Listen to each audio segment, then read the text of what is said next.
हिंद। आप सभी कैसे हैं?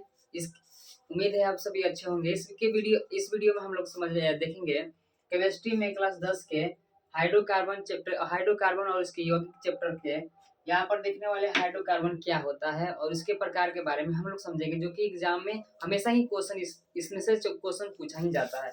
जैसे यहाँ पर देख रहे हैं, हाइड्रोकार्बन क्या है? कार्बन और हाइड्रोजन से बने यौगिक को हम लोग हाइड्रोकार्बन कहते हैं। माने जिसमें कार्बन और हाइड्रोजन मिला रहता है उसको ही हम लोग क्या बोलते हैं? तो हाइड्रोकार्बन कहते हैं। कार्बन और हाइड्रोजन इन दोनों में क्या होता है? मिला रहता है, संयोग रहता है, उसको ही बोला जाता है कि यौगिक को बोला जाता है हाइड्रोकार्बन, जिसमें कार्बन और हाइड्रोजन होना चाहिए। अगर बात की जाए इसके प्रकार के, तो हाइड्रोकार्बन कितने प्रकार का होता है? तो हाइड्रोकार्बन दो प्रकार का होता है, एक संतृप्त हाइड्रोकार्बन और एक असंतृप्त हाइड्रोकार्बन। एक होता है संतृप्त हाइड्रोकार्बन, एक होता है असंतृप्त हाइड्रोकार्बन।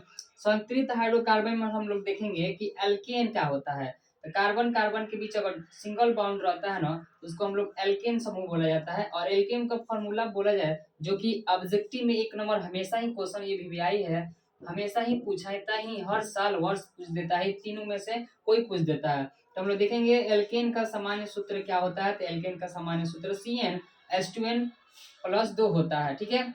उसके बाद असंतृप्त हाइड्रोकार्बन का देखेंगे तो असंतृप्त भी दो को होता है, एक होता है एल्कीन होता है, एक होता है एल्काइन, ठीक है ना। अगर बात की जाए एल्कीन क्या होता है, तो यदि कार्बन कार्बन के बीच अगर डबल बॉन्ड रहता है तो उसको हम लोग एल्कीन कहते हैं।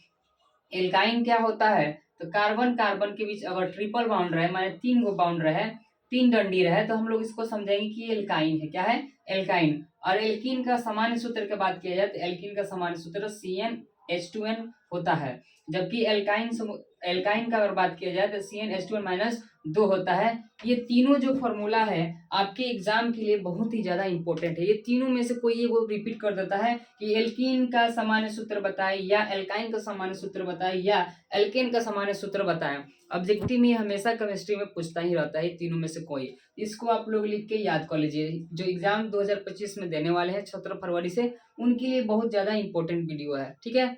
इसके बाद हम लोग नेक्स्ट वीडियो में मिलेंगे IUPAC नामकरण के साथ। IUPAC नामकरण हम लोग अगले वीडियो में समझेंगे कि IUPAC नामकरण किस तरह किया जाता है। ये भी हमेशा पूछता रहता है कि एथेन एल्कीन का, मेथेन का, एल्काइल का, उसमें अल्कोहल समूह जोड़ दिया जाता है, एथीन ग्रुप, एमीन, ये सभी जोड़ कर उसमें क्या होता है? IUPAC नामकरण इसका कीजिए। ये सभी पूछता ही रहता है हमेशा। अगले वीडियो में हम इसी पर चर्चा करने वाले हैं, ठीक है ना। तब तक लिए जय हिंद।